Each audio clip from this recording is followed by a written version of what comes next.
60. Ulang-ulang. Aku udah belakang Mas. Anit Lord boleh banyak. Gusti dan Komang, pasangan suami istri ditangkap petugas Polsek Ubud dan Satreskrim Polres Gianyar usai mencuri perhiasan emas milik seorang warga di wilayah Ubud, Bali. Emas yang dicuri para pelaku ditaksir bernilai lebih dari 90 juta rupiah. Hasil penjualan emas digunakan untuk melunasi hutang, membiayai kebutuhan hidup sehari-hari, serta membayar perawatan wajah berupa operasi plastik hidung yang dijalani pelaku wanita. Modus kedua pelaku mendatangi rumah calon korban dengan berpura-pura menanyakan lokasi klinik kecantikan atau tempat perawatan kuku.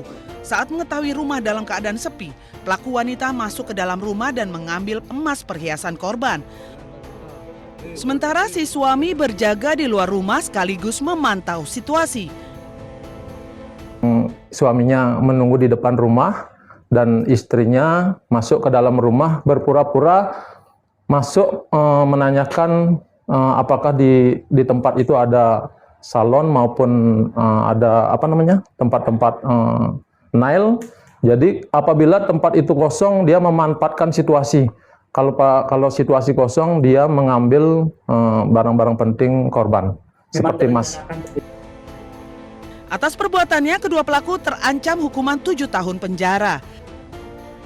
Dari Gianyar, Bali, Ketut Catur Kusumaningrat, iNews melaporkan.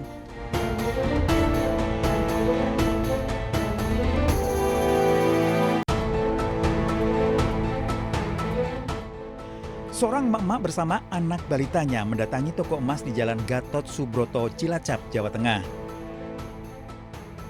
Berpura-pura hendak membeli, pelaku mencoba beberapa perhiasan emas. Namun saat karyawan menghitung harga emas, pelaku menggenggam salah satu kalung dan menutupinya dengan dompet. Saat karyawan lengah, pelaku meninggalkan toko emas. Menyadari kalung emasnya hilang, pemilik toko memeriksa CCTV. Terlihat pelaku menggasak kalung emas seberat 7,84 gram seharga lebih dari 9 juta rupiah. Perlahan-lahan mengambil kalungnya dan menggenggam di tangan untuk mengacu ibunya meminta kalung lagi dan mengembalikan yang sebelumnya dilipat, lalu mengembalikan semuanya.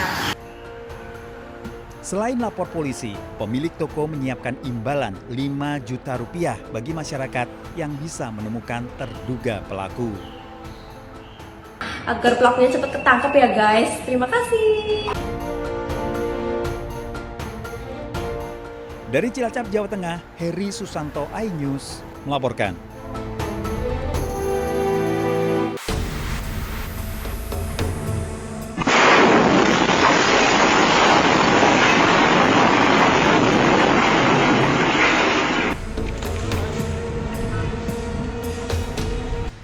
Setelah 11 jam pencarian, tim SAR gabungan akhirnya berhasil mengevakuasi satu korban ledakan rumah di Grand Polonia, Kota Medan, Sumatera Utara.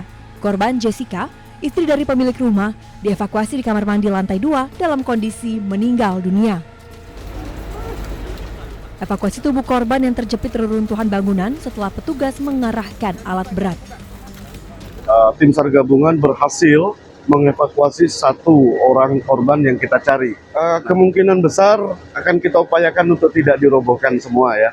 Kita harus mencari titik-titik yang memang signifikan untuk kita temukan korbannya. Dua lagi berarti Pak? Diinfokan 2 lagi. Bahwa soal Bapak dari pemilik rumah, puji Tuhan sehat walafiat. Pada saat kita evakuasi dari lantai 3 sampai dengan saat ini sudah berbincang-bincang juga, kita mendalami informasi. Kemudian yang anak balita saya sampaikan tadi lagi dirawat di Kolombia, kita doakan semoga prosesnya penyembuhannya lancar. Dan yang ketiga adalah si kurir pengirim paket itu yang tidak ada kaitan dengan kejadian ini, itu juga lagi dirawat di rumah sakit. Sebelumnya, suami dan anak balita korban berhasil dievakuasi dan kini dirawat di rumah sakit. Petugas masih mencari 2 korban lainnya, yakni ART dan pengasuh anak yang masih terjebak reruntuhan. Senin sore, ledakan keras menghancurkan rumah mewah berlantai 2 di Komplek Perumahan Grand Polonia Medan, Kota Medan.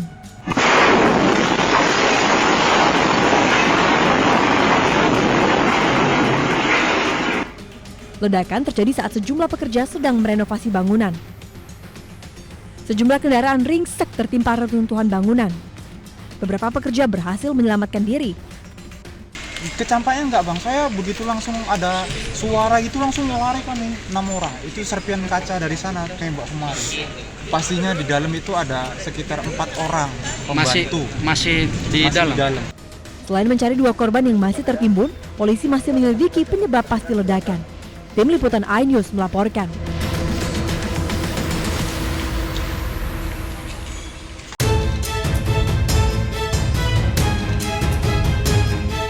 Kamera pengawas merekam seorang pria mendatangi gerai Briling di Kampung Sinagar, Kabupaten Sukabumi, Jawa Barat. Pelaku sempat menodongkan senjata tajam meminta wanita pegawai gerai menyerahkan sejumlah uang. Naon sih? Astagfirullahaladzim.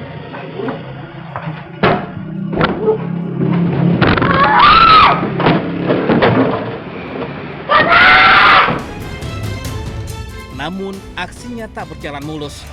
Korban justru berteriak dan melawan sehingga terjadi keributan di dalam gerai. Pelaku pun akhirnya melarikan diri dengan sepeda motornya. Sementara korban yang masih syok segera menutup pintu untuk mengantisipasi pelaku kembali. Akibat kejadian tersebut, tangan korban terluka akibat terkena senjata tajam yang dibawa pelaku. Dia juga enggak yang begitu, cuman dia udah nyodorin senjata gitu. Jangan teriak. Terus jangan teriak, masukin uang.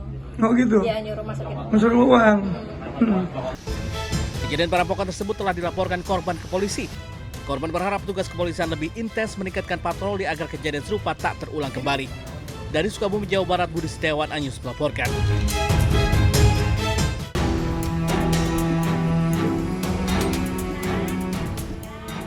Kekecewaan muncul dari warga di Jalan Sukamana, RT 05, RW 08, Kelurahan Kebonjeruk, Kota Bandung.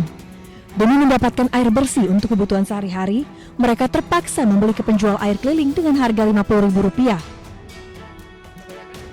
Padahal seharusnya mereka hanya tinggal menikmati air bersih dari PDAM Tirtawening yang setiap bulannya sudah dibayarkan secara rutin. Namun, sudah hampir 1 tahun tidak setetes pun air yang keluar dari pipa PDAM. Sementara untuk kebutuhan makan dan minum, warga terpaksa harus membeli air kemasan isi ulang. Berbagai keluhan hingga laporan resmi sudah dilayangkan ke pihak PDAM Tirtawening. Namun, tidak pernah ada tanggapan. Kondisi ini tentunya sangat merugikan warga. Bu, ini udah berapa lama Bu air nggak ngalir? Iya, kira setahun Pak. Setahun. Ini air pakai PDAM? Iya. Tapi pembayaran terus-terusan Bu? Iya, tiap bulan tetap bayar. Walaupun nggak ngalir? Iya. Terus alasannya kenapa katanya nggak ngalir-ngalir? Ya alasannya gitu aja Pak, cuman apa dibatas airnya berkurang katanya Pak. Airnya berkurang tapi nggak ada kenyataannya. Iya, tapi 2 hari sekali katanya, tapi 2 hari sekali nggak ngocor gitu Pak. Nggak ngocor juga? Saya udah 6 lebih. 6 bulan lebih? Ya. Ini air langganan PDAM? Ya, PDAM. PDAM. Pembayaran masih terus? Terus. Walaupun air nggak ngalir? Iya, ada gimana? Takutnya di stop. Di RW 8, ada 10 RT yang mengalami kondisi serupa. Artinya ada ratusan kepala keluarga yang mengalami krisis air bersih. Warga berharap pemerintah bisa memberikan solusi di tengah kondisi ekonomi warga yang terpuruk. Dari Bandung, Jawa Barat, Budi Maulana Fikran, iNews melaporkan.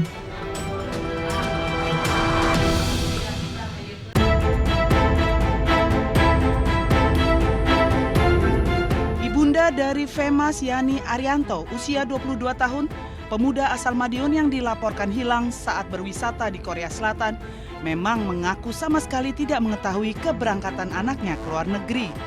Menurut si ibu, anaknya tersebut hanya berpamitan untuk pergi bekerja di Surabaya, Jawa Timur.